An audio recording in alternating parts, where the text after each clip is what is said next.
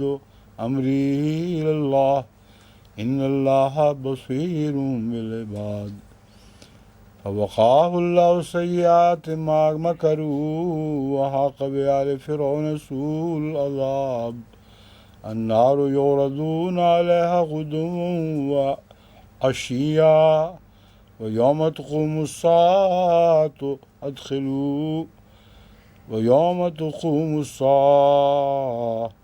أدخلوا على فرعون أشد العذاب ويتحاجون في النار فيقول الضعفاء للذين استكبروا إنا كنا لكم تبعا فهل أنتم مغنون عنا نصيبا من النار قال الذين استكبروا إنا كل فيها إن الله قد حكم بين العباد وقال الذين في النار لخزنة جهنم وقال الذين في النار لخزنة جهنم ادعوا ربكم يخفف عنا يوما من العذاب قالوا أولم تك تأتيكم رسلكم بالبينات قالوا بلى قالوا فادعوا وما دعاء الكافرين إلا في ضلال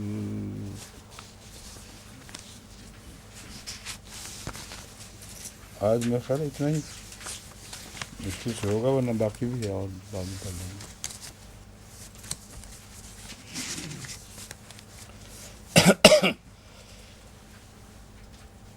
یہ جو آیات ہیں اس رکوع میں اور اس کے بعد بھی وہ کافی غور طلب آیات ہیں اور جو نتائج میں نے اپنے غور کے نکالے ہیں وہ میں آپ کے سامنے رکھتا ہوں. آپ کو شاید اجنبی معلوم ہو مگر اس سے پہلے میں نے اس طرح تسلسل کے اندر ان معنی کا ذکر پہلے نہیں پڑھا. بعض دفعہ ایک بات نظر سے غائب رہ جاتی ہے اور کسی خاص وقت میں اس کا ظاہر ہونا مقدر ہوتا ہے. جو بھی اللہ کا منشاء ہے وہ آپ دیکھیں گے کہ ان آیات میں ایک ایسا تسلسل ہے جس سے بہت قطعی طور پر ایک ایسا مضمون ابھرتا ہے جس پر پہلے مفسرین نے صحیح روشنی نہیں ڈالی یا وہ ان کو روشنی نہیں ملی کہ وہ کھول سکیں. یہاں اس شخص کا ذکر ہے جس نے اپنے ایمان چھپایا ہوا تھا اور اس شخص کے مرتبے کا بیان ہے.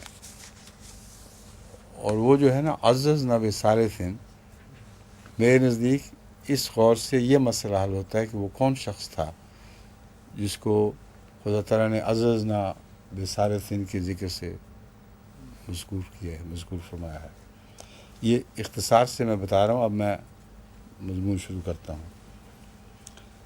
وَلَقَدْ أَرْسَلْنَا مُوسَىٰ بِآيَاتِنَا وَسُلْطَانٍ مُبِينٍ، اور یقیناً ہم نے موسیٰ کو اپنے نشانات اور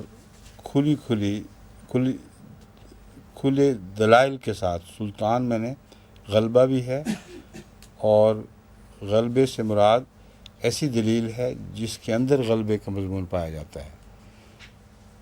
تو ہم نے موسیٰ کو بھیجا اس سے پہلے اپنے نشانات دے کر، جن میں سے ہر ایک دلیل دلیل تھا، ہر نشان ایک دلیل تھا، وہ سلطان مبین اور ایک طاقتور غلبہ پانے والی دلیل کے ساتھ بھیجا ہے۔ الی فرعون و حامان و قارون فقالوا ساحر کذاب، 3 نام دیے گئے ہیں، ان تینوں کی طرف بھیجا ہے، جس کا مطلب یہ ہے کہ یہ تینوں اپنے اپنے دائرۂ اثر میں ایک غیر معمولی حیثیت رکھتے تھے، اور یہ تینوں مخاطب تھے خصوصیت کے ساتھ، اور ان کے تابع پہ ساری قوم مخاطب ہے۔ اور ان 3 کے مقابل پر میں یہ آپ کو ابھی سے سمجھانا چاہتا ہوں، 3 بھیجے ہوں کا ذکر ہے، جو ان 3 کے مقابل پر 3 کی عادت کو پورا کر رہے ہیں۔ الی فرعون و حامان و قارون، یہ بہت اہمیت رکھنے والی آیت اس لحاظ سے ہے کہ اس زمانے میں جس طرح فرعون کی حکومت، سیاسی حکومت اور اس کا غلبہ 3 بڑے بڑے حصوں میں منقسم ہو چکا تھا، جن پر فرعون حکومت، جن کے ذریعے فرعون حکومت کر رہا تھا، ان میں سے ایک حامان تھا جو چرچ کا سربراہ تھا، اور اس لحاظ سے اس کی اپنی فوجیں تھیں، اور غیر معمولی طاقت حاصل تھی اس کو نظر انداز کر کے فرعون کی حکومت چل نہیں سکتی تھی۔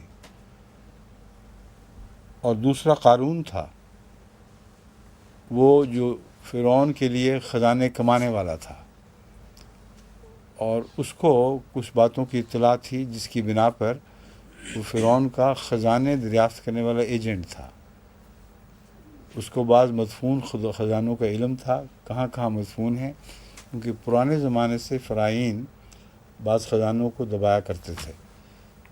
تو یہ علم قارون کو تھا، اس لیے مجبور تھا اس شخص قارون کو عزت دینے پر، اور قارون کی اپنی فوج بھی تھی جو خزانوں سے مال و دولت کو احتیاط سے منتقل کر کے فرعون تک پہنچاتی تھی، اور اپنا حصہ وہ اس میں سے لیتا تھا۔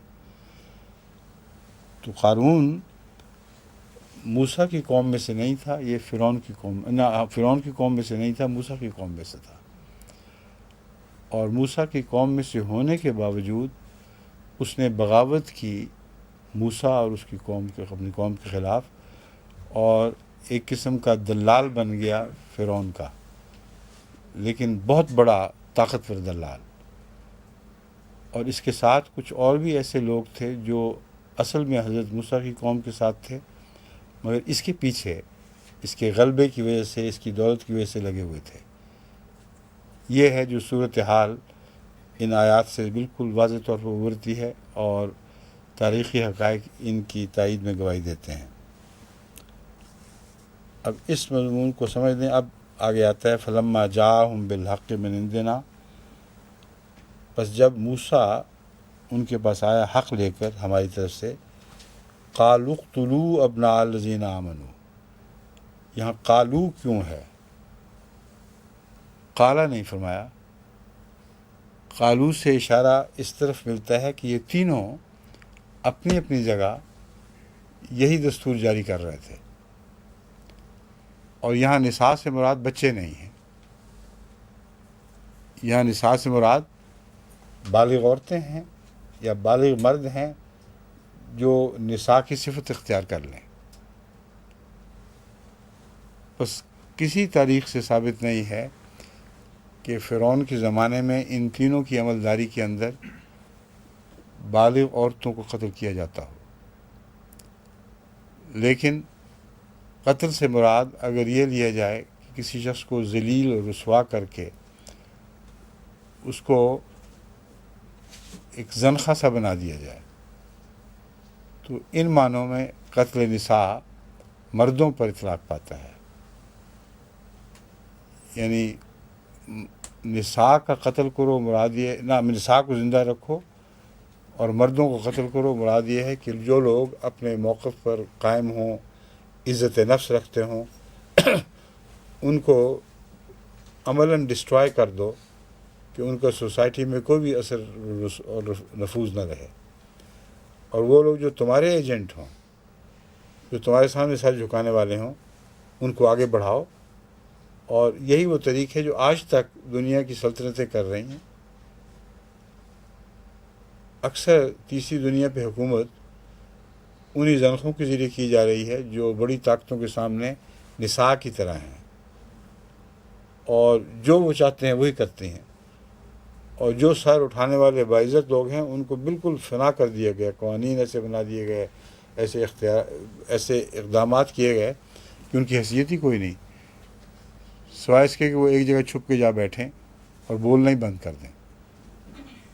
تو ساری تیسری دنیا میں بین یہی کام ہو رہا ہے جو فرعون کے زمانے میں ہوا کرتا تھا، اور یہ انسانی فطرت کے مطابق ہے۔ اس لیے اس ترجمے کو اس طرح تبدیل کرنے کی کوشش کرنا کہ چھوٹے بچے مارا کرو، یہ بالکل درست نہیں ہے۔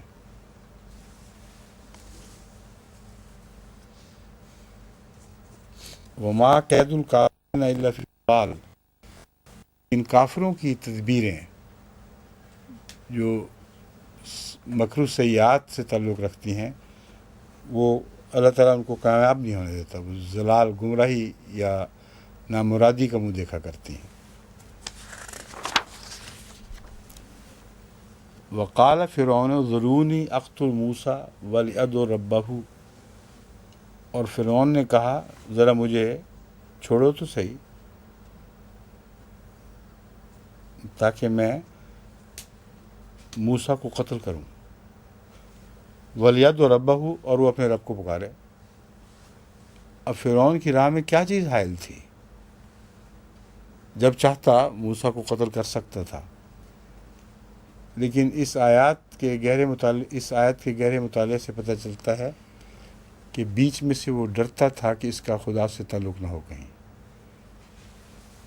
اور یہ وہ غلبہ تھا السلطان جو موسیٰ کو حاصل تھا، کیونکہ اس کے دل میں ایک چور سا تھا، وہ سمجھ رہا تھا حضرت موسیٰ کی وجاہت اور طرز سے اور ان کی بہادری سے کہ ضرور پیچھے کوئی سہارا حاصل ہے، اور جب تک وہ یہ کہہ رہا تھا مجھے چھوڑو، ان معنوں میں کہ جب تک میں اچھی طرح تسلی نہ کر لوں کہ اس کو کوئی الہی سہارا حاصل نہیں ہے، اس وقت تک میں نہیں قتل کر سکتا اس کو۔ اب اس کو دوبارہ پڑھ کے دیکھیں، قتل کرنے کی پہلے دلیل ہے، پھر آگے وہ بات آئی جو میں بیان کر رہا ہوں۔ ذرونی اقتل موسیٰ ولیدع ربہ، میرا دل یہ چاہ رہا ہے کہ اس کو قتل کروں، اپنے رب کو پکارے اور کچھ پیش نہ جائے۔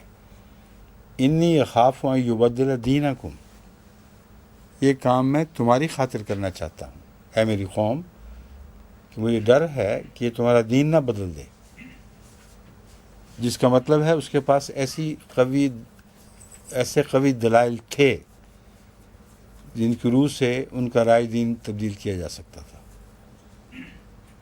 اور ان دلائل کی قوت سے وہ ڈرا ہے۔ یہ بھی وہ فرقان ہے جو حضرت موسیٰ کو عطا کی گئی تھی، اور آیات میں وہ سارے نشانات ہیں جو موسیٰ نے اپنے دعووں کی تائید میں دکھائے، لیکن فرقان یہی ہے کہ اس کو اس کے کلام میں، اس کی بات میں، اس کے عمل میں ایک غلبہ تھا، غلبے کا بیج تھا، یہ غلبے کا پوٹینشل تھا جو ساری قوم کے دین کو تبدیل کر سکتا تھا۔ یہ جب بادشاہوں کو علم ہو جائے یا خدا تعالیٰ کے انبیاء کے منکرین کو معلوم ہو جائے کہ ان کے اندر پوٹینشل موجود ہے غلبے کا، تب وہ مخالفت کیا کرتے ہیں۔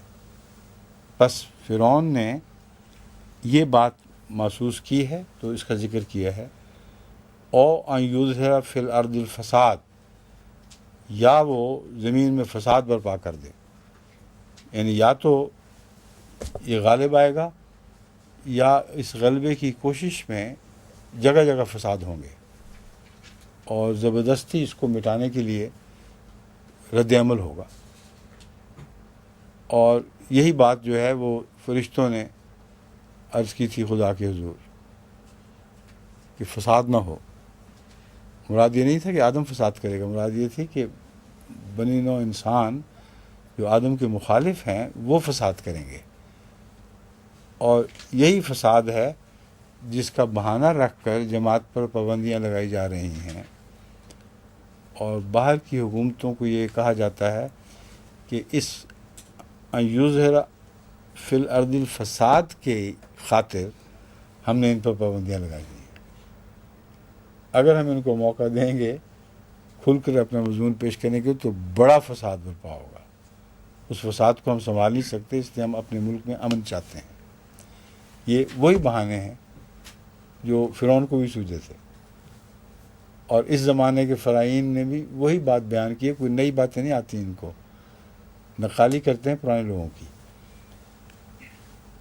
یہ جو ہے آیت موسیٰ کا یہ کہنا، فرعون کا یہ کہنا کہ موسیٰ کو قتل کر دوں، ایسا ہی زمانہ جماعت احمدیہ پر آنے والا تھا جس کا میں ذکر کر رہا ہوں کہ آ چکا ہے، اور حضرت مسیح موعود علیہ السلام کے ایک الہام میں بڑی وضاحت سے یہ بات مذکور ہے۔ ایک تحریر ہے لمبی، جس میں پہلے فرماتے ہیں یا علی داہم و انصارہم و ذراعتہم، کہ اللہ تعالیٰ نے مجھے علی کہہ کے مخاطب فرمایا اور کہا کہ ان کو چھوڑ دے، ان سے اعراض کر، و انصارہم، ان کے مددگاروں سے بھی، و ذراعتہم، اور جو کھیتی اگا رہے ہیں۔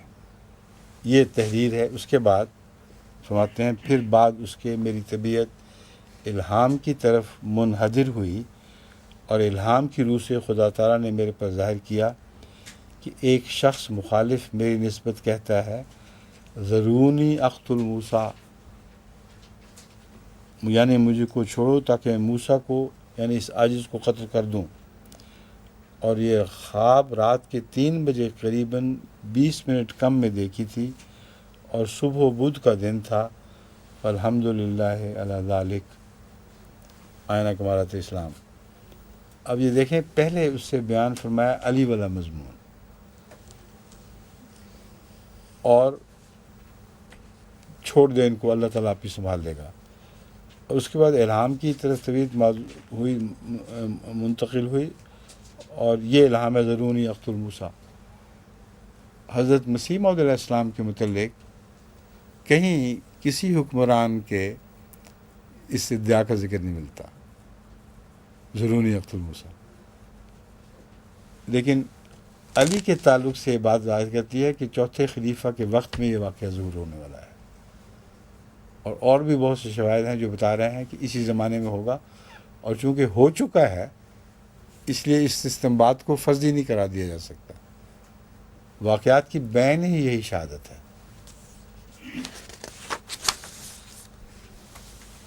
اب اس کے بعد ہے وقال رجل مومن من آل فرعون یکتم، ایک آیت رہ گئی، اس صفحے کے بعد صفحہ الٹا تھا اس لیے واپس جانا ہے۔ وقال موسیٰ انی اوذت بربی و ربکم، موسیٰ نے یہ جواب دیا کہ میں اپنے رب کی پناہ میں ہوں، و ربکم، اور تمہارا بھی وہ رب ہے، پناہ میں آتا ہوں من کل متکبر لا یؤمن بیوم الحساب، ہر متکبر سے میں پناہ مانگتا ہوں جس میں یہ فرمایا ہے لا یؤمن بیوم الحساب، وہ حساب کتاب کا کوئی خوف نہیں رکھتا، اس کا قائل ہی نہیں۔ اور یہ بات بھی اس زمانے کے فرعون کے اوپر 100% صادق آتی ہے، کوئی خوف نہیں تھا حساب کتاب کا، دل سے اس پہلو سے وہ دہریہ تھا، صرف اس نے اپنی شان، اپنی حکومت کو چمکانے کے لیے مذہب اسلام کو استعمال کیا ہے۔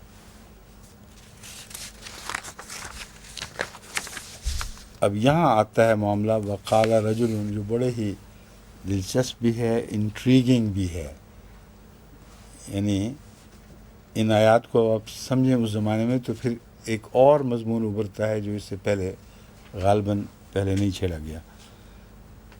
وقال رجل مومن، اور ایک مومن مرد نے یہ کہا، من آل فرعون، وہ آل موسیٰ میں سے نہیں تھا، آل فرعون میں سے تھا، یکتم ایمانہ،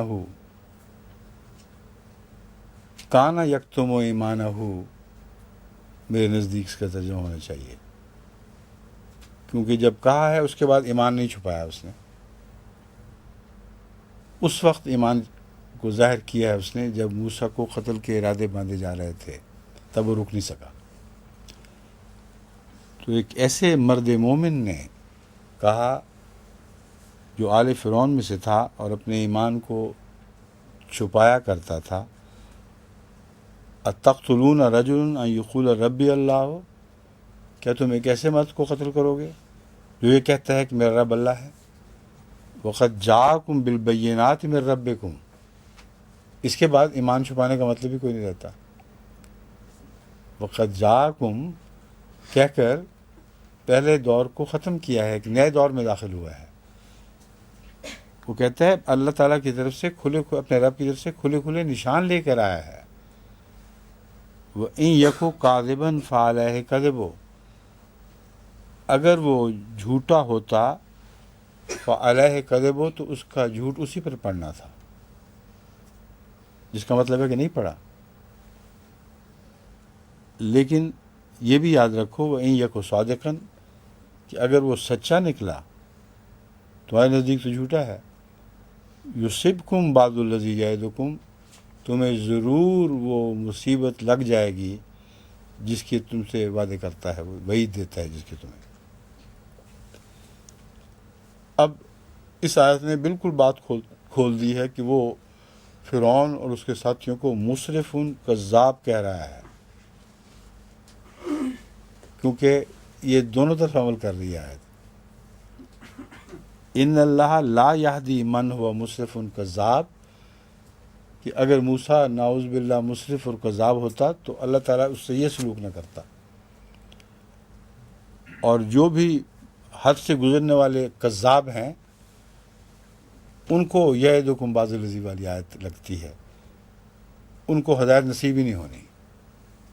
تم میں سے جو حد سے بڑے ہوئے تجاوز کرنے والے لوگ ہیں، اللہ ایسے لوگوں کو ہدایت نہیں دیا کرتا۔ اب آگے کتنے جرت کا خطاب ہے، یہ مومن کے سوا کوئی کر ہی نہیں سکتا، اور اس کا مقام معلوم ہوتا ہے سوسائٹی میں بہت بڑا تھا، کیونکہ فرعون کو مخاطب کر کے کسی کی مجال نہیں تھی اس زمانے میں کہ اس طرح کھلم کھلا باتیں کرے اور فرعون سزا نہ دے اس کو۔ صاف پتہ چل رہا ہے کہ فرعون کے خاندان میں اس کا بہت بڑا مرتبہ تھا، اس لیے بعید نہیں ہے کہ اس ماں نے جس نے حضرت موسیٰ کو پالا تھا اس کی اولاد میں سے ہو، یا فرعون کے خاندان میں ایک بہت بڑا مقام رکھنے والا انسان ہو جس کے متعلق فرعون کو جرت نہ ہو کہ اس کے خلاف ہاتھ اٹھا سکے۔ ایک بات جو میں نے مصریات کے مطالعے سے معلوم کی ہے، چوٹی کے اسکالرز اس بات کو تسلیم کرتے ہیں کہ فرعون اپنے خاندان میں سے جو صاحب حیثیت لوگ تھے ان پر ہاتھ اٹھانے کی جرت نہیں کر سکتا تھا، اس سے فرعون کا خاندان بٹ جاتا اور ان کا اثر نفوذ بطور خاندان کے ختم ہو جاتا۔ اس لیے یہ ایک واضح طریق تھا فرعون کا، جو اس کی مومنہ بیوی کے حق میں بھی اسی طرح ظاہر ہوا ہے۔ خلاف تھا، دشمن تھا، مگر اس کے ایمان لانے کے علم ہونے کے باوجود اس کو سزا نہیں دے سکتا تھا۔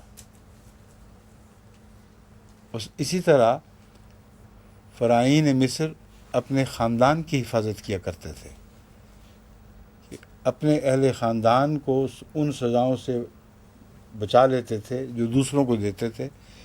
مقصد اس میں یہ تھا کہ ہماری خاندانی حکومت کو بقا حاصل ہو۔ اور مصریات کے مطالعہ کرنے والے تمام غیر مسلم طلباء بھی اس بات کے قائل ہیں، یہ فرعین مصر کا طریق تھا۔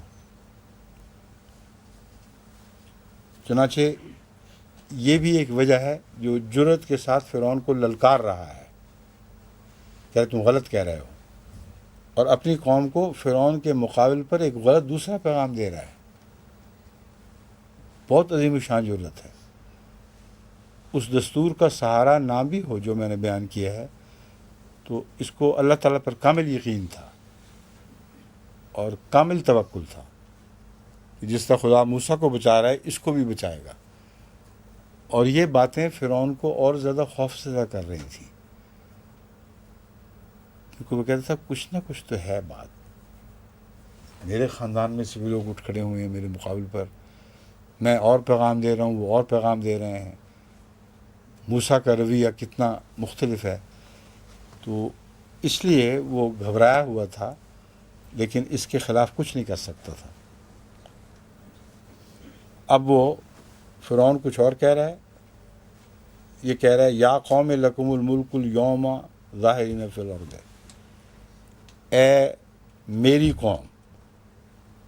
فرعون کی قوم ہے ہی نہیں اب. یہ فرعون کی قوم کو اپنی قوم کر کے کہہ رہا ہے، اے میری قوم آج تمہیں بادشاہت حاصل ہے، تم دنیا پہ غالب ہو. فمن ینصرنا من باس اللہ ان جاءنا، ہمیں اللہ کی پکڑ سے کون بچائے گا اگر وہ ہمارے پاس آئی، ہم تک پہنچی. یہ باتیں فرعون سن رہا ہے. جواب دیتا ہے قال فرعون ما اریکم الا ما ارا وما اهدیکم الا سبیل الرشاد. اس فرعون کے جواب میں بھی ایک عاجزی دکھائی دے گی آپ کو، ایک شکست کا اعتراف. میں نے تو وہی کچھ کہا ہے جو میں نے دیکھا. تو فرعون کو بھی متہم کر گیا ہے بڑا واضح طور پر، اور اس کی شنید میں یہ باتیں بیان ہو رہی ہیں. فرعون اپنی پیغام کو پیغام اور دے رہا ہے، یہ فرعون کی قوم کو اپنی قوم کہہ کر ایک اور پیغام دے رہا ہے. اور اس کے جواب میں فرعون کہتا ہے میں نے تو جو کچھ سمجھا تھا بس وہی پیش کر دیا. وما اہدیکم الا سبیل الرشاد، اور جو میں سمجھا ہوں وہ سچی بات ہے، کیونکہ میں سبیل درستی صحیح سبیل کے بعد اور کسی سبیل کی طرف میں نہیں بلا رہا. اب اس کا جواب پھر جس طرح موسیٰ نے سوال جواب میں جواب دیے تھے، یہاں گھر بیٹھا ایک موسیٰ کا غلام اس کو جواب دے رہا ہے. وقال الذی آمن یا قوم انی اخاف علیکم مثل یوم الاحزاب. کہتے سبیل الرشاد کیسی ہو گئی؟ میں تو ڈرتا ہوں کہ اگر اس کی تو نے بات مانی تو تم پر احزاب کی طرح کے دن آئیں گے، جیسا کہ حضرت نوح کے زمانے میں اس کے بعد احزاب کے آنے کا ذکر ہے، اور اسی طرف یہ اشارہ بھی ہے. مثل داب قوم نوح، آگے ذکر بھی ہو گیا. نوح کی قوم کی طرح کے دن آئیں گے. وعاد وثمود، اور عاد اور سمود کے سے دن آئیں گے. والذین من بعدہم، اور ان سب کی طرح جو ان کے بعد اسی مسلک پر چلنے والے تھے. وَمَا اللَّهُ يُرِيدُ ظُلْمًا لِلْعِبَادِ، اور اللہ اپنے بندوں کے متعلق ظلم پسند نہیں فرماتا، یا ظلم کا کوئی ارادہ نہیں رکھتا. وَيَا قَوْمِ إِنِّي أَخَافُ عَلَيْكُمْ يَوْمَ التَّنَادِ، اور اے میری قوم میں تمہارے متعلق ڈرتا ہوں کہ تم پر وہ دن نہ آ جائے، یوم التناد، جب تم ایک دوسرے کو مدد کے لیے پکارو اور کوئی مدد حاصل نہ ہو سکے. یوم تولون مدبرین، جب تم پیٹھ پھیر کر بھاگنے والے بنو گے. ما لکم من اللہ من عاصم، تمہیں اللہ کی پکڑ سے کوئی بچانے والا نہیں ہوگا. وَمَن يُضْلِلِ اللَّهُ فَمَا لَهُ مِنْ هَادٍ، اور اللہ جسے گمراہ ٹھہرا دے اسے کوئی ہدایت دینے والا نہیں. اور یہ جو بیچ کا ٹکڑا ہے یہ بھی اسی تسلسل میں ہے. اسے کوئی جملہ متضع بھی سمجھ سکتا ہے، مگر میں اسی تسلسل میں پڑھتا ہوں تو وہی معنی دے رہا ہے. وَلَقَدْ جَاءَكُمْ يُوسُفُ مِنْ قَبْلُ بِالْبَيِّنَاتِ، اور اس سے پہلے یوسف بھی تمہارے پاس کھلے کھلے نشان لے کے آ چکا ہے، جو موسیٰ کے بزرگوں میں سے تھے، آباء و اجداد میں سے تھے. فَمَا زِلْتُمْ فِي شَكٍّ مِّمَّا جَاءَكُمْ بِهِ، تم مسلسل اس کے متعلق شک کرتے رہے جب تک وہ تم میں رہا. حتیٰ اذا ہلکا، یہاں تک کہ جب وہ فوت ہو گیا. قلتم لن یبعث اللہ من بعدہ رسولا، تم نے یہ کہا کہ اب دوبارہ اللہ کوئی رسول نہیں بھیجے گا۔ کذالک یضل اللہ من هو مسرف مرتاب، اسی طرح اللہ حد سے بڑھنے والے شکوک میں مبتلا رہنے والوں کو گمراہ ٹھہراتا ہے۔ اگر کوئی شریف النفس مولوی ادنا سا بھی تدبر اس آیت پر کرے تو خاتم النبیین والی آیت کا کوئی معنی اس سے ٹکرانے والا لے ہی نہیں سکتا، ناممکن ہے۔ اور یہ نہیں کہہ سکتا کہ ختم نبوت کا مضمون اب پہلی دفعہ جاری ہوا ہے، یہ جھوٹ بولتے ہیں، سارے پاکستان کو گمراہ کر رہے ہیں اور مسلم دنیا کو، سارے مسلمان مولوی کو گمراہ کر رہے ہیں کہ خدا تعالیٰ نے چونکہ پہلی دفعہ خاتم النبیین کو بھیجا ہے، جو اپنے زمان، وہ تو خاتم النبیین کو تو پہلی دفعہ ہی بھیجا ہے ان معنوں میں جن معنوں میں ہم کہتے ہیں، لیکن وہ یہ کہہ رہے ہیں کہ چونکہ خدا تعالیٰ نے پہلی دفعہ ایک ایسے شخص کو مبعوث فرمایا جس کے بعد کسی قسم کے نبی نے کبھی مبعوث نہیں ہونا تھا، اس لیے یہ آخری نبی ہر معنوں میں ہے، اور پہلے ایسا واقعہ ہوا ہی نہیں، کوئی مثال دی ہی نہیں جا سکتی۔ یہ آیت ان کو جھوٹا کر رہی ہے۔ یہ آیت کہہ رہی ہے کہ تم نے، یعنی تم لوگ، اے مخاطبین جو کفار ہوتے ہو، تم لوگ غور کیوں نہیں کرتے کہ عیسیٰ حضرت یوسف کے متعلق بھی یہی موقف تم لوگوں نے اختیار کیا تھا، اور کہا تھا کہ جب تک زندہ رہا مخالفت کرتے رہے، اور جب فوت ہو گیا تو تم نے چھٹکارا حاصل کر لیا، یہ کہہ کر جو ہو گیا اب آئندہ سے کبھی ہمیں ابتلا میں نہیں ڈالا جائے گا۔ اور جس وجود کو خدا تعالیٰ نے آئندہ ان کے ابتلا کے لیے مقرر کیا اس کو یوسف ثانی فرمایا، یعنی حضرت صلی اللہ علیہ وآلہ وسلم۔ دیکھیں کس طرح یہ ربط آپس میں مل رہے ہیں۔ تم اس وقت بھی یہی کہا کرتے تھے، تمہاری دیکھتے میں آ گیا نا رسول، تو تمہارے دعوے جھوٹے ہیں۔ یہ خیال بھی غلط ہے مولویوں کا کہ پہلی دفعہ ایسا واقعہ ہوا ہے، اس سے پہلے ہو چکا ہے، اللہ اس کو بیان فرما رہا ہے، رسول اللہ علیہ وسلم کے حق میں دلیل کے طور پر بیان فرما رہا ہے کہ رسول اللہ علیہ وسلم کا انکار کرنے والے لازماً جھوٹے ہیں، کیونکہ اس سے پہلے یوسف کو وہ مقام دے بیٹھے ہیں جو مولوی آج کل رسول اللہ علیہ وسلم کو دیتے ہیں۔ سمجھ گئے بات؟ الذین یجادلون مسرفون مرتابون الذین یجادلون فی آیات اللہ بغیر سلطان اتاہم، وہ اللہ تعالیٰ کے نشانات میں جھگڑتے ہیں یہ بے وقوف بغیر کسی دلیل کے جو اللہ تعالیٰ نے ان کو عطا فرمائی ہو۔ سلطان وہی دلیل، غالب دلیل کے۔ کبر مقتا عند اللہ و عند الذین آمنوا، یہ بات اس طرح پیش کرنا بہت بڑا گناہ ہے اللہ کے نزدیک اور ان لوگوں کے نزدیک جو سچا ایمان لائے۔ کذالک یطبع اللہ علی کل قلب متکبر جبار، یہ جو مور لگاتا ہے اللہ تعالیٰ دلوں پر، یہ مور ہے جس سے تمہیں ڈرنا چاہیے۔ خاتم کا ایک اور معنی بھی ہے، اس کی طرف اشارہ فرمایا کہ اللہ تعالیٰ اس طرح متکبر اور جبار، وہ جو زمین پہ جبر کر کے خدائیاں اپنے ہاتھ میں لیتے اور ظلم و ستم سے کام لیتے ہیں، ان کے دلوں پر اس طرح مور لگا دیا کرتا ہے کہ وہ فیصلہ کر بیٹھتے ہیں کہ ہم نے ماننا ہی نہیں، کوئی بھی آئے گا ہم نے اس کو نہیں ماننا، اور نہ کبھی کوئی آئے گا۔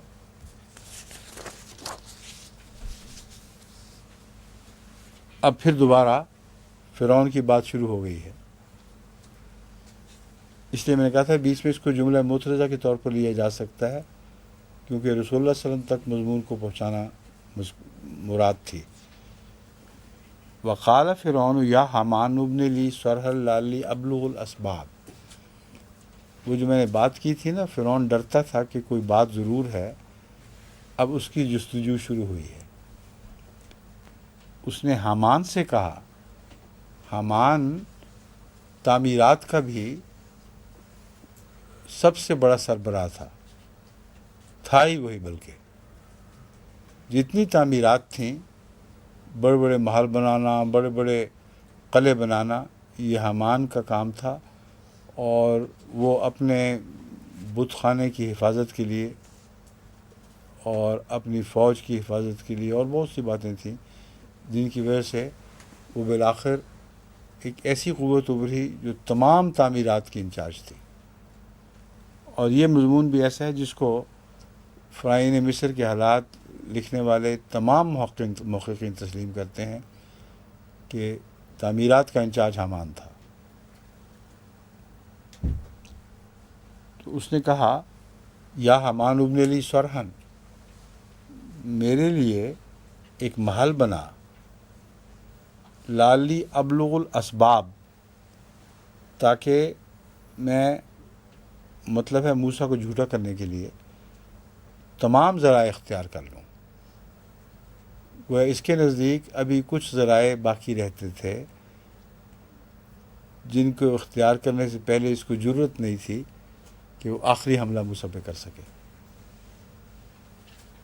اسباب السماوات، آسمان کی طرف پہنچانے والے تمام ذرائع۔ اسباب کی تشریح ہے، کون سے اسباب؟ آسمان کی طرف، آسمانوں کی طرف پہنچانے والے تمام ذرائع۔ فاطلع الی الہ موسیٰ، تاکہ میں جھانک کے دیکھوں تو صحیح کہ اوپر کوئی موسیٰ کا خدا موجود بھی ہے کہ نہیں۔ یہ شک بتا رہا ہے کہ اس کو ڈر تھا کہ کوئی ہے ضرور، ورنہ اتنی ضرورتیں نہ تھا ہوتی، کوئی ہے اوپر حوصلہ دینے والا۔ لیکن اس بیوقوف کو یہ خیال بھی تھا کہ میں ننگی آنکھوں سے، انسانی آنکھوں سے اس کو دیکھ لوں گا۔ یہ وجہ ہے کہ یہ اونچی تعمیرات کا حکم دیتا ہے حامان کو۔ وَإِنِّي لَأَظُنُّهُ كَاذِبًا، مجھے گمان ہے کہ جھوٹا کوئی نہیں ہوگا۔ وَكَذَلِكَ زُيِّنَ لِفِرْعَوْنَ سُوءُ عَمَلِهِ، اسی طرح فرعون کو، زُيِّنَ لِفِرْعَوْنَ، فرعون کو خوبصورت کر کے دکھایا گیا اس کا برا عمل، وَصُدَّ عَنِ السَّبِيلِ، اور وہ سچی راہ، سیدھی راہ سے روک دیا گیا۔ وَمَا كَيْدُ فِرْعَوْنَ إِلَّا فِي تَبَابٍ، اور فرعون کی تدبیر سوائے اس کے کہ نامرادی میں غرق ہو جاتی، فی تباب، نامرادی کے اندر ڈوب جاتی، اس کے سوا کچھ بھی نہیں تھی۔ اب یہاں سے پھر وہی قال الذی آمنوا، اس لیے بیچ میں جملات معترضات آئے ہیں، لیکن اس بزرگ انسان کا ذکر جاری و ساری ہے یہاں تک کہ آخر پہ ایک نتیجہ نکالا جائے گا اس سے۔ وقال الذی آمن، یہ ساری باتیں فرعون کہہ رہا ہے، اور اس کے مقابل پر وہ کہتا ہے وہ شخص جس کو ایمان لایا تھا، اس نے کہا اے یا قوم، اے میری قوم، اتبعونی، میری اطاعت کرو، اہدیکم سبیل الرشاد، یہ فرعون جو سبیل الرشاد کہہ رہا ہے جھوٹ بول رہا ہے، کہ تمہیں کبھی سبیل الرشاد تک نہیں پہنچائے گا۔ بڑی جرت ہے فرعون جیسے بادشاہ متکبر جبار کے مقابل پر کھڑے ہو کر یہ اعلان کرنا، یا قوم انما ہذہ الحیات الدنیا متاع وان الآخرۃ ہے دار القرار، کہ اے میری قوم، یہ جو فرعون کی دنیا کی چیزیں ہیں دکھا رہا ہے تمہیں، یہ دنیا کی چند روزہ فائدے کی چیزیں ہیں۔ وان الآخرۃ، اور یقیناً آخرت، ہے دار القرار، یہ وہ جگہ ہے جو ہمیشہ کے لیے ٹھہر جانے والی جگہ ہے، عارضی نہیں ہے۔ جبکہ فرعون جن چیزوں کی طرف سے بلا رہا ہے یہ عارضی، دکھاوے کی، چند دن کی مزے کی باتیں ہیں اور باقی رہنے والی نہیں۔ من عمل سیئۃ فلا یجزی الا مثلہا، جس نے بھی کوئی برائی کی بس اسے اس برائی کے برابر بدلے کے سوا اور کچھ نہیں دیا جائے گا۔ مثلہا سے مراد اس جیسا، یعنی اس کے برابر بدلے سے زیادہ۔ ومن عمل صالحا، اور جو بھی نیک عمل بجا لائے گا بن ذکرن اور انثیٰ، خواہ وہ مردوں میں سے ہو یا عورتوں میں سے، خواہ مرد ہو یا عورت ہو، یعنی یہاں لفظ واحد استعمال ہوا ہے، من ذکرن اور انثیٰ، خواہ وہ مرد ہو یا عورت ہو، وہو مومن، شرط یہ ہے کہ وہ مومن ہو، فَأُولَٰئِکَ يَدْخُلُونَ الْجَنَّةَ يُرْزَقُونَ فِيهَا بغیر حساب، بس یہی وہ لوگ ہیں جو یدخلون الجنت، جنت میں داخل ہوں گے، یرزقون فیہا بغیر حساب، وہاں ان کو رزق دیا جائے گا بغیر حساب کے۔ تو برائی کا بدلہ تو حساب سے دیا جائے گا، جتنی برائی اتنا بدلہ، لیکن نیکی کا بدلہ بغیر حساب۔ وَيَا قَوْمِ، ابھی جاری ہے خطاب، اس لیے یہ ساری باتیں بھی جو عارفانہ کلام انبیاء کو نصیب ہوتا ہے، اس شخص کو نصیب ہے۔ وَيَا قَوْمِ مَا لِي أَدْعُوكُمْ إِلَى النَّجَاةِ وَتَدْعُونَنِي إِلَى النَّارِ،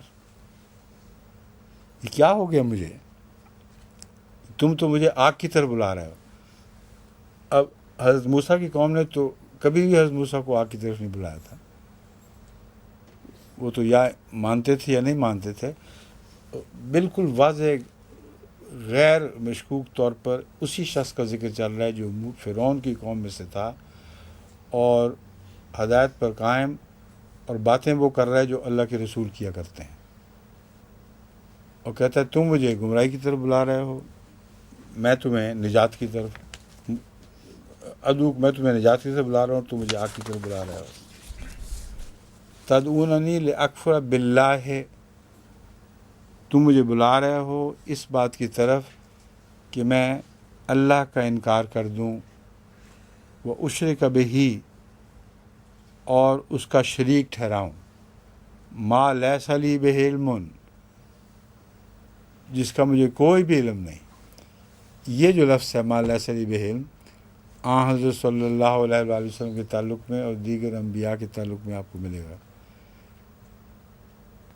کہ انبیاء نے جب جواب دیا قوم کو تو ایک عذر پیش کیا کہ ہمیں علم ہی کوئی نہیں تو ہم کیسے شریک بنا لیں۔ اب یہ عظیم کلام جو نبیوں کا کلام ہے یہ اس شخص کی طرف منسوب ہو رہا ہے، عزیز نبی ثالثم میں یہ نہیں تو پھر اور کون ہے؟ یہی وہ شخص ہے جو ایسی قوم کی طرف آیا جن کی طرف پہلے خدا نے 2 رسول بھیجے تھے، موسیٰ اور ہارون، اور جب ان دونوں کا انکار ہو گیا اس وقت یہ ابھرا ہے، اور وہ تعلق وہاں جہاں ظاہر ہوتا ہے نا، جس نے یکتم و ایمان ہو اس سے جوڑ کے دیکھ لو، اس وقت ابھرا ہے، اور پھر ایک لمحہ کے لیے بھی اس نے اپنے ایمان کو چھپانے کی کوشش نہیں کی، مسلسل انبیاء کا طریق اختیار کیے رکھا۔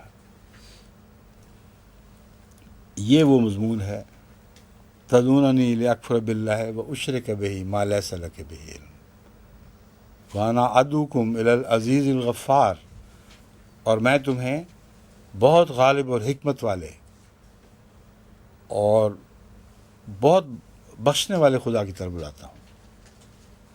لا جرم ان ما تدعوننی الیہ لیس لہ دعوۃ فی الارض، لیس لہ دعوۃ فی الدنیا ولا فی الآخرہ، اس میں کوئی بھی شک نہیں کہ تم مجھے بلا رہے ہو اس وجود کی طرف، یعنی اس فرضی وجود کی طرف،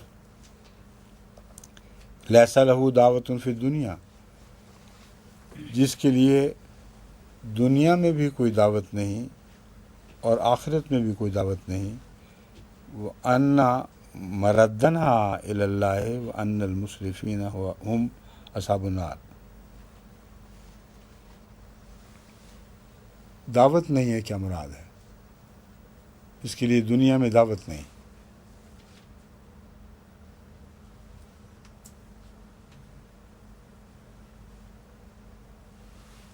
یہاں وجہ دعوت مراد ہے۔ ایسے فرضی وجود کی طرف بلا رہے ہو جسے دعوت کا اس دنیا میں کے اندر بھی کوئی حق نہیں بنتا، کوئی وجہ نظر نہیں آتی کہ اس کی دعوت کو قبول کیا جائے، کوئی نشان نہیں ہے تو یہ ثابت کرے کہ اسے دعوت کا حق پہنچتا ہے، کیونکہ اس کی طرف جو دعوت ہے ایسے وجود کی طرف دعوت ہے جس کو ملکیت ہی حاصل نہیں دنیا میں، کوئی ملکیت اس کی تم دکھا نہیں سکتے، تو اس کو ہم کیوں پکاریں؟ یہ مضمون، اسی آیت کا مضمون دوسری جگہ بیان ہو چکا ہے، اس لیے اس کو مزید کھولنے کی یہاں ضرورت نہیں ہے، پہلے جو آیات ہیں ان میں یہ گزر چکا ہے۔ بس یہ کوئی بھی شک نہیں کہ تم مجھے ایسے وجود کی طرف بلا رہے ہو جس کو دنیا میں دعوت دینے کا کوئی جواز ہی نہیں ہے، ولا فی الآخرہ، نہ دنیا میں ہے نہ آخرت میں ہے، وَأَنَّ مَرَدَّنَا إِلَى اللَّهِ ہے، اس نے کھول دیا ہے، جانا ہم نے اللہ کی طرف ہے، اس کی طرف جانا ہی کوئی نہیں، تو اس کو دعوت کا کیا حق بنتا ہے؟ جس نے فیصلے کی کرسی پہ بیٹھنا ہی نہیں، اس کو لوگوں کو بلانے کا کیا حق بنتا ہے؟ وَأَنَّ الْمُسْرِفِينَ هُمْ أَصْحَابُ النَّارِ، اور یقیناً حد سے بڑھنے والے ہی ہیں جو آگ والے ہوں گے، اصحاب النار۔ فَسَتَذْكُرُونَ مَا أَقُولُ لَكُمْ، دیکھیں کتنا زبردست وارننگ ہے، تم ضرور ان باتوں کو یاد کرو گے جو میں تمہیں کہہ رہا ہوں۔ وہ جس کو یونانی فلسفی کہتے ہیں، سوکریٹیز، اس میں اس کے کلام میں ایسی پرشوکت انبیاء والی باتیں ہیں کہ آدمی حیران ہو جاتا ہے۔ وفات سے پہلے اس نے یہی لفظ کہے ہیں، فَسَتَذْكُرُونَ مَا أَقُولُ لَكُمْ، اب مجھے مار دو لیکن ساری عمر یاد کرو گے۔ وَأُفَوِّضُ أَمْرِي إِلَى اللَّهِ، اور میں اپنا معاملہ اللہ کے سپرد کر رہا ہوں۔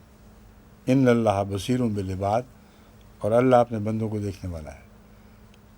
یہی لفظ سوکریٹیز نے کہے کہ اب میں اس کی طرف جا رہا ہوں جس کے ہاتھ میں میرا معاملہ ہے، اور تم اس طرح یاد کرو گے کہ پھر تمہاری کچھ پیش نہیں جائے گی، اور اپنا معاملہ میں خدا کے سپرد کر رہا ہوں، پھر وہ جو چاہے تم سے سلوک کرے۔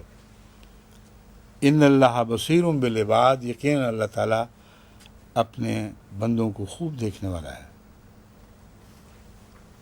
فوقاہ اللہ سیئات ما مکروا، جس طرح موسیٰ کو نجات تھا، اس شخص کو بھی اللہ نے بچایا ہے۔ فرعون مصر کا جو بھی دستور ہو اس سے کوئی غرض نہیں رہی، اس شخص کو اللہ تعالیٰ نے بچایا۔ سیئات ما مکروا، جو کچھ انہوں نے بد تدبیریں کی تھیں ان کی برائی سے، وحاق بآل فرعون سوء العذاب، اور آل فرعون کو بہت برا عذاب پہنچا۔ اب یہ جو حضرت مسیح علیہ السلام کا الہام ہے اس کی روشنی میں آپ دیکھ لیں، بین یہی واقعہ گزر گیا ہے، آپ کی آنکھوں کے سامنے ایسا ہی ہوا ہے۔ فرعون وقت یعنی ضیاء نے بہت خطرناک تدبیریں اختیار کی تھیں مجھے مارنے اور قتل کرنے کی۔ وحاق بآل فرعون، اللہ تعالیٰ نے اس سے بچا لیا، جبکہ ایک عاجز بندے کا اختیار ہی نہیں تھا، ایک جاہل جبار اور مقتدر بادشاہ کے مقابل پر وہ بچ کے نکل سکتا ہو۔ لیکن جو تدبیریں وہ جماعت کے خلاف استعمال کرنا چاہتا تھا، ان ساری بری باتوں نے اس کی قوم کو گھیر لیا، کچھ بھی نہیں رہا باقی۔ اتنا فساد برپا ہے، اتنا قتل و غارت، بے حیائی، اسلام کی دھجیاں ادھر گئی ہیں، اور سوائے متکبر جبار کے کسی کی بادشاہی نہیں وہاں۔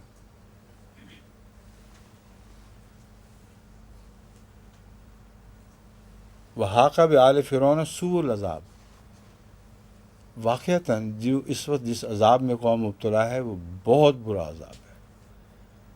اس کی تفصیل اب یہاں بیان کرنے کی ضرورت ہی کوئی نہیں، ہر آدمی جانتا ہے، کسی دن کا اخبار اٹھا کے دیکھ لیں کہ کتنے بڑے عذاب میں ساری قوم مبتلا کی جا چکی ہے۔ النار یعرضون علیہا غدوا وعشیا، اس آیت نے بتا دیا ہے کہ اس دنیا میں بھی یہ آگ ان کو ملے گی اور آخرت میں اس کے علاوہ ملے گی۔ النار یوردون علیہا غدوا و عشیا، آگ پیش کی جا رہی ہے ان کے سامنے دن اور رات کو، صبح شام اس آگ میں جل رہے ہیں۔ وَيَوْمَ تَقُومُ السَّاعَةُ، صاف پتہ چل رہا ہے کہ اس دنیا کے آگ کے علاوہ قیامت کے دن مزید آگ میں مبتلا ہوں گے جو زیادہ سخت اور خطرناک ہوگی۔ ادخلوا آل فرعون اشد العذاب، اے فرعون کی قوم شدید عذاب میں مبتلا ہو جاؤ، داخل ہو جاؤ۔ اس میں تو داخل ہو گیا، یہ مقدر ہو گیا ان کا۔ جو سات کو قیامت کے بعد جی اٹھنے کے بعد ہونا ہے جو واقعہ، اس کا اب ذکر فرما رہا ہے اللہ تعالیٰ۔ جی ٹھہرے میں کرتا ہوں ٹھہرے، داخل کر دو، ہاں ٹھیک کہتے ہیں آپ، میں نے دیکھا نہیں، دوبارہ مجھے یاد فوراً سمجھ آ گئی ہے۔ ادخلو نہیں ہے، ادخلو ہے، جس کا مطلب ہے فرشتے زبردستی داخل کر دیں، اور اپنی مرضی سے تو کوئی ہوتا نہیں، یہی اس کے سوا اور ہو ہی نہیں سکتا لفظ، سوائے اس کے اللہ حکم دے ادخلو، وہ بھی ہوتا ہے، لیکن یہاں فرشتوں کو حکم ہے کہ ادخلو، اے فرشتوں جو جہنم کے فرشتے ہو یا سزا جزا کے فرشتے ہو، فرعون کی قوم کو داخل کر دو آگ پر، اشد العذاب میں داخل کر دو۔ وَإِذْ يَتَحَاجُّونَ فِي النَّارِ فَيَقُولُ الضُّعَفَاءُ الَّذِينَ اسْتَكْبَرُوا إِنَّا كُنَّا لَكُمْ تَبَعًا فَهَلْ أَنْتُمْ مُغْنُونَ عَنَّا نَصِيبًا مِنَ النَّارِ، یہ لوگ جو مر کے اوپر پہنچیں گے، کیونکہ وعدہ ہے آخرت میں بہت برا عذاب ان کو ابھی دیکھنا ہے، ان کے متعلق ہے جب آپس میں جہنم میں تم جھگڑا کر رہے ہوگے، یقول الضعفاء للذین استکبروا، وہ عامت الناس بیچارے جن کو بیچارے سمجھا جاتا ہے مگر جرم ان کا بھی ہوتا ہے ورنہ سزا خدا نہ دے، وہ یہ کہیں گے اپنے لیڈروں سے، انا کننا لکم تبعا، ہم تمہاری پیروی کیا کرتے تھے، تمہارے پیچھے چلنے والے لوگ تھے، فہل انتم مغنون عنا نصیب من النار، اس وقت تو بڑے بڑے دعوے کیا کرتے تھے کہ ہم تمہیں بچا لیں گے، فکر نہ کرو، جو کچھ ہوگا ہم ذمہ دار ہیں، اب بتاؤ ہمیں آگ سے بچا سکتے ہو؟ یا بدبختو تم نے کہاں لا کے پھینکا ہے؟ وقال الذین استکبروا انا کل فیہا، وہ کہیں گے ہم تو سر سے پاؤں تک سراسر اس آگ میں ڈوبے ہوئے ہیں، ہم نے تمہیں کیا بچانا ہے؟ تو جو عامت الناس کا عذاب ہے اس سے ان لوگوں کا جو ان کو عذاب میں مبتلا کرنے والے ہیں زیادہ شدید عذاب ہوگا، اس لیے فرمایا ہے وقال الذین فی النار انا کل فیہا ان اللہ قد حکم بین العباد، اللہ تعالیٰ اپنے بندوں کے درمیان فیصلہ فرما چکا ہے، جس کو جتنا عذاب پہنچنا چاہیے تھا اتنا ہی پہنچے گا۔ وقال الذین فی النار لخزنتہ، اور جو لوگ آگ میں تھے انہوں نے اپنے جہنم کے خزنت جہنم کے داروغوں سے کہا، خزنہ جمع کا صیغہ ہے نا، خازن کی جمع ہے، جہنم میں مطلب بہت سے داروغے ہوں گے، ادعوا ربکم یخفف عنا یوم من العذاب، اپنے رب کو پکارو وہ آج ہمارے لیے عذاب میں کوئی تخفیف فرما دے۔ قالو، وہ پوچھیں گے ان سے، اولم تکو تاتیکم رسولکم بالبینات، کیا تمہارے پاس خدا تعالیٰ کے رسول کھلے کھلے نشانات لے کر نہیں آئے تھے؟ قالو بلا، وہ کہیں گے کیوں نہیں؟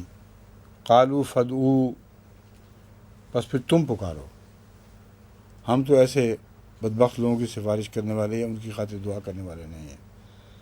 وما دعاء الکافرین الا فی ضلال، اور کافروں کی دعا سوائے اس کے کہ نامرادی کا منہ دیکھے، یعنی ذلیل و رسوا ہو جائے، اس کے سوا اس کا کوئی مقدر نہیں ہوا کرتا۔ پورا ہو گیا نا آج؟